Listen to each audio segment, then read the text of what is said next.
Since time immemorial, humanity has sought to transcend its reality, escape the weight of the mind, and forget its troubles.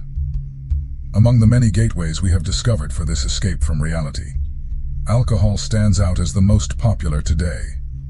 It is the agent of celebrations and tragedies, of inspiration and oblivion. Despite the global production, promotion, legalization, and mass consumption of alcohol, most people neither consider nor understand the spiritual consequences of consuming it. Today we will explore the hidden spiritual effects, what truly happens when you drink alcohol, and what great spiritual masters and ancient traditions have to say about it. The history of alcohol is not merely the story of a substance. It is a tale interwoven with humanity's quest for transcendence, alchemy, and connection with the divine. To understand it, we need to travel to the cradle of its etymology and uncover the hidden meaning behind the word al-kuhul. In the Arabic language, al-kuhul originally referred to a fine powder used as a cosmetic to darken the eyes, known today as kohl.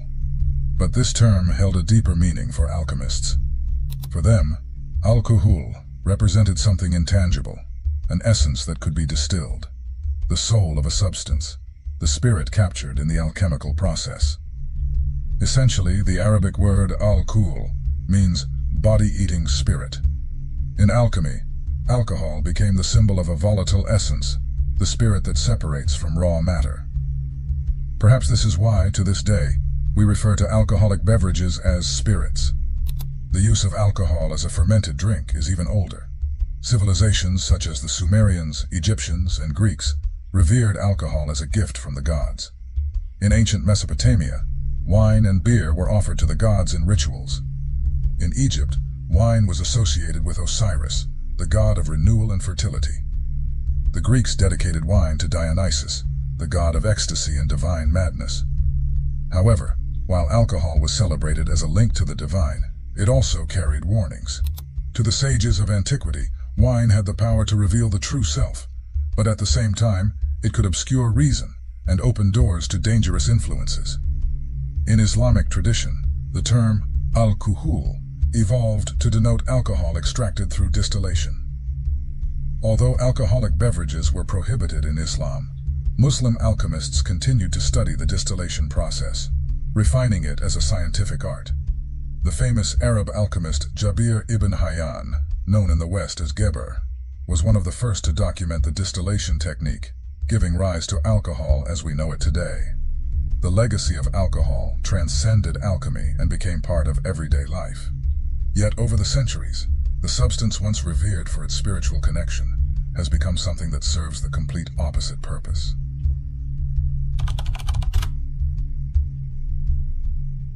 Alcohol is more than a physical substance affecting the body and mind. It directly interacts with the human energy field, often referred to as the aura. To understand its impact, we must delve into the subtle territory where modern science and spirituality converge. All esoteric traditions agree on one fundamental point. Humans are not merely flesh and bones. We are energy in motion, enveloped by vibrational fields that emit and receive information from the cosmos. This energy field, often visualized as an aura, reflects our spiritual vitality. It is here that alcohol exerts its deepest and least understood impact. When we consume alcohol, it enters the physical body and alters chemical processes in the brain and liver. In the energy body, alcohol acts as a destabilizing agent. It creates tears in the individual's energy field, making them vulnerable to negative external influences. Rudolf Steiner, one of the founders of anthroposophy, argued that alcohol consumption weakens the spiritual self, allowing destructive forces to influence the psyche. This energetic opening can attract thought forms, astral larvae, or even entities that feed on the energy of addiction, known in Spiritism as obsessing spirits. These gaps or ruptures in the aura are especially dangerous because they weaken our connection to the higher self, that divine spark that guides and protects us. Instead of remaining centered and aligned with our essence, we become scattered, like a rudderless boat on turbulent waters. This This is why many people report feeling emotionally unstable, spiritually disconnected, or mentally confused after consuming large amounts of alcohol. The impact on the chakras is equally significant. Alcohol tends to overstimulate the root chakra, associated with earthly pleasures and survival, while weakening the crown chakra, which connects our consciousness to the divine. This creates a dangerous imbalance. We seek immediate satisfaction in the material world while avoiding higher truths. Great spiritual masters have always warned about this. In the Yoga Sutra, Patanjali describes the importance of keeping the body and mind pure to access higher states of consciousness. Paramahansa Yogananda, in his work Autobiography of a Yogi, stated that alcohol obscures the light of the spirit, dimming the clarity needed for true spiritual realization. Even modern science shows the effects. Neuroscience studies reveal that alcohol reduces activity in the frontal lobes, the brain region associated with conscious decision-making and introspection. The energetic impacts of alcohol can also be observed in collective environments. When many people consume alcohol in a shared space, such as parties or events, their energies mix uncontrollably. The vibration of the space tends to drop, becoming denser and more chaotic, and people's behavior becomes more primal. This is why many spiritual traditions advise avoiding environments where alcohol consumption is prevalent, recognizing the risks not only for individuals, but also for the collective. On the other hand, there is a message of hope. Human energy is incredibly resilient. Through spiritual practices such as meditation, Reiki, yoga, and conscious intention work, it is possible to repair the damage caused to the energy field and restore balance. But this requires effort and dedication, a deliberate choice to transcend material impulses and return to alignment with the divine. By understanding the impact of alcohol on your energy field, you can begin to make more conscious choices that bring you closer to who you truly are. Is the fleeting pleasure of a drink worth the disconnection it causes from your essence?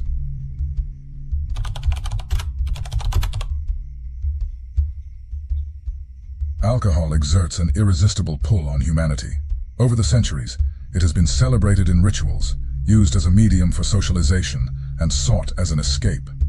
But why, despite knowing its harmful effects on the body and mind, are we still drawn to it? What lies behind this veil of illusion that makes us crave something we know, deep down, will harm us? At the core of this attraction lies a profound disconnection from our true nature. Since ancient times, humans have sought ways to escape the limitations of the body and mind. The pursuit of immediate pleasure and relief from existential pain is part of the human condition. Alcohol presents itself as an apparent solution, a magical potion that promises to lighten life's burdens and transport us to a state of ecstasy, of temporary freedom. But this is merely the veil of illusion. Alcohol offers a false sense of freedom and happiness. It intoxicates us. When consumed, it creates a fleeting awakening. Feelings of anxiety, fear, and insecurity seem to vanish. Confidence grows. The shy boy finally talks to the girl he likes. We gain courage. But these sensations are ephemeral, fleeting. They deceive us, making us believe we are free when we are actually drifting further away from our true essence. Hermetic tradition teaches that humanity is in constant pursuit of the unus mundus, the primordial unity, the state of totality and harmony with the cosmos. By turning to alcohol as a way to fill the inner void, we are making a mistaken choice. We seek unity outside ourselves, in the ephemeral, in what is physically consumable, and by its nature, depletes us. Alcohol offers a false link to wholeness, but this link is fleeting and eventually breaks, leaving us emptier than before. Ultimately, what we seek is a reconnection with our inner divinity, the peace and fullness that do not come from external sources, but reside within us. Ancient sages such as Plato and Lao Tzu spoke of the path to true freedom and enlightenment, a path that does not depend on fleeting pleasures or temporary escapes. Plato, in the Republic, described the soul's ascent as a process of liberation from the illusions of the physical world. Lao Tzu, in the Tao Te Ching, taught that true peace is found by living in harmony with nature and the flow of the Tao, not through excesses or escapism. On a psychological level, alcohol reinforces a pattern of emotional dependency. people often do not seek alcohol solely for pleasure, but as an attempt to cope with psychological and existential suffering. Alcohol has a sedative effect that can be appealing when someone feels overwhelmed, anxious, or stressed. By reducing stress, it offers false solace, providing a momentary sense of escape. It acts as a temporary release valve for life's frustrations, but it is a superficial solution that merely postpones confronting our inner shadows. Rather than solving the problem, it conceals it, creating a cycle of escape and return to emptiness. True freedom and happiness are not found in extremes of indulgence or denial, but in reconnecting with our essence, cultivating balance, and nurturing inner peace. The real issue is not the act of drinking itself, but what drives you to feel the need to drink, what makes you want to escape reality.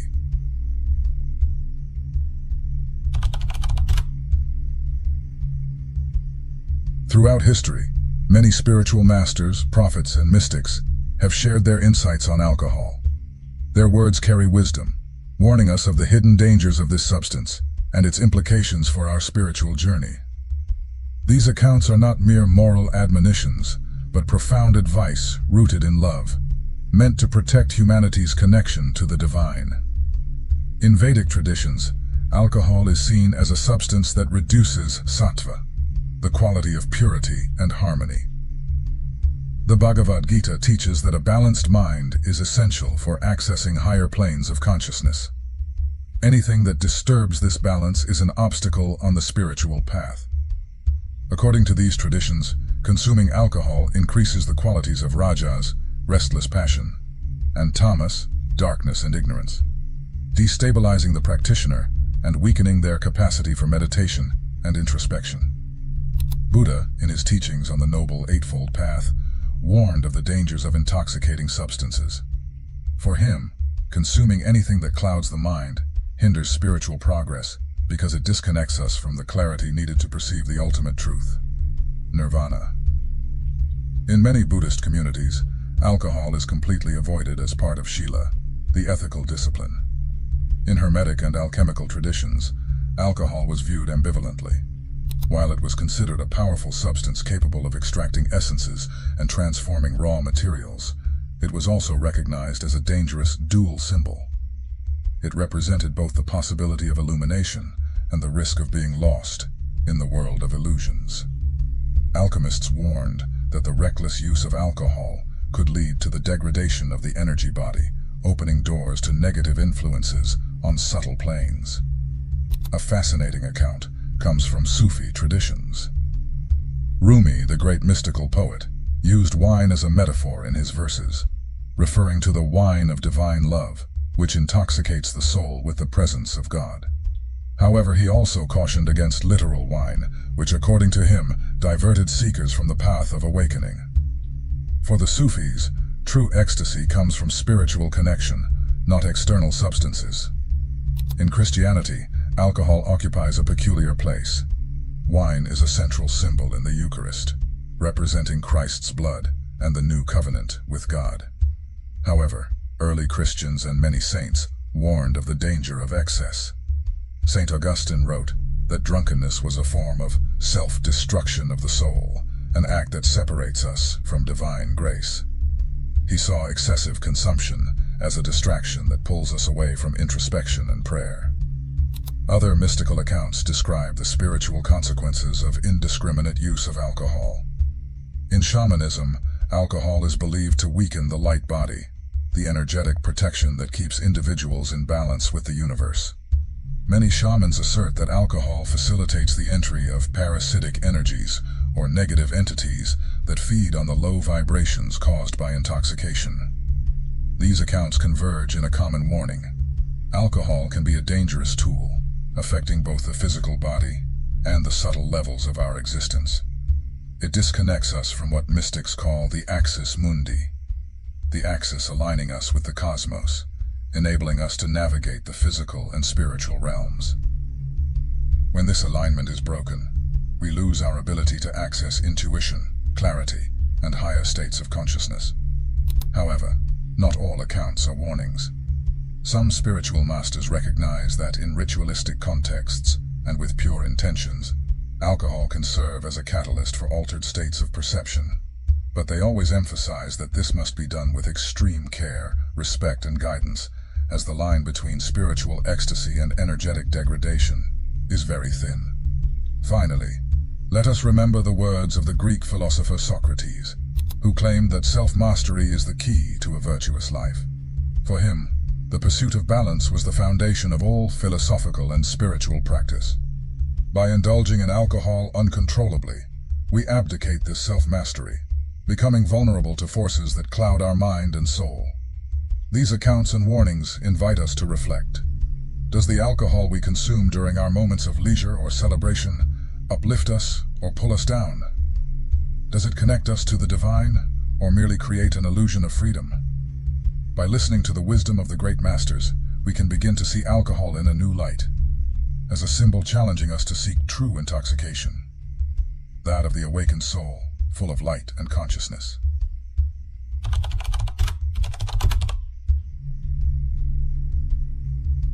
After exploring the origins of alcohol, its impact on the energetic body, the veil of illusion it creates, and the mystical accounts warning us of its dangers, we arrive at the most crucial point.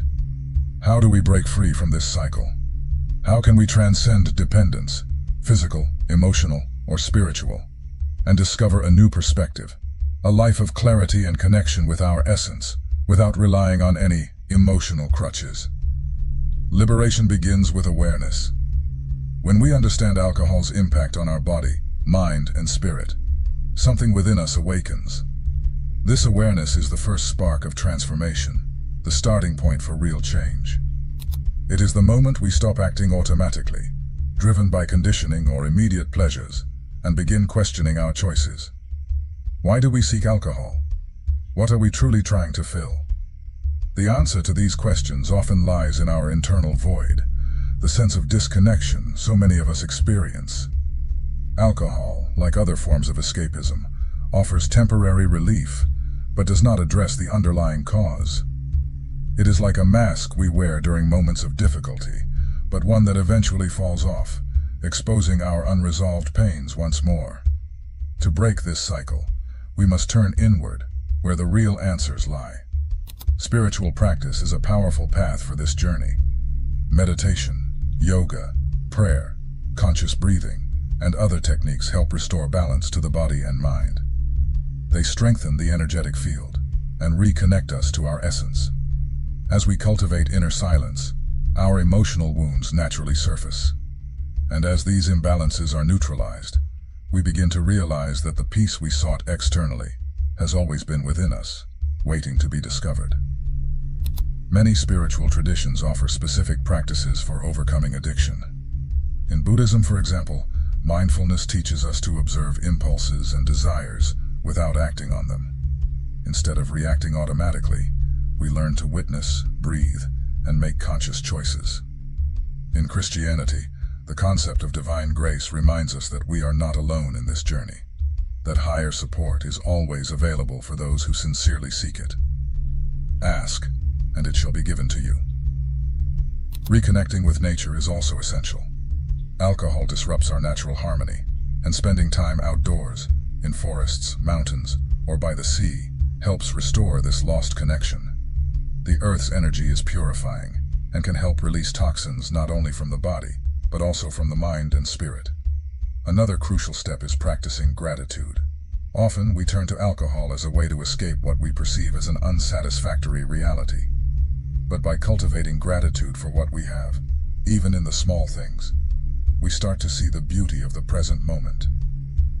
Gratitude connects us to life's abundance and dissolves the emptiness we often try to fill with external substances. I understand that things aren't as simple as they sound, but everything begins with intention. My work is to bring you the message that you are not a slave to anything. You are the master of your consciousness and do not need any substance to be happy and live a fulfilled life. Community is also vital. Walking the path of liberation does not have to be a solitary journey. Surrounding yourself with people who share similar values and goals can be transformative. Spiritual groups, meditation circles, or even conscious friends can offer support, inspiration, and encouragement during challenging times. Finally, we must cultivate forgiveness, especially self-forgiveness. Many people struggle with guilt or shame for their past choices involving alcohol. But as Rumi said, the wound is the place where the light enters you. Our imperfections and mistakes are part of our journey, and it is through them that we learn and grow. Breaking free from the cycle of alcohol is not just about abandoning a substance. It is about embracing a new way of living, a freer, more aligned way of being that reflects our true nature. Visualize this transformation as a tree reborn in spring. Even after the cold and dormancy of winter, life returns with vigor, filling the branches with leaves and fruit. So it is with our soul, when we choose to free ourselves from the cycle. It is a rebirth, an opportunity to bloom again, stronger, more aware, and more connected to the divine essence within us. Alcohol may have been a shadow along our path, but shadows only exist because there is light. By choosing liberation, we choose to walk toward the light, toward our truth. The question remains, are you ready to take this step? To look beyond what the external world offers and discover the infinite source of peace, joy, and clarity that has always been within you. Thank you for watching.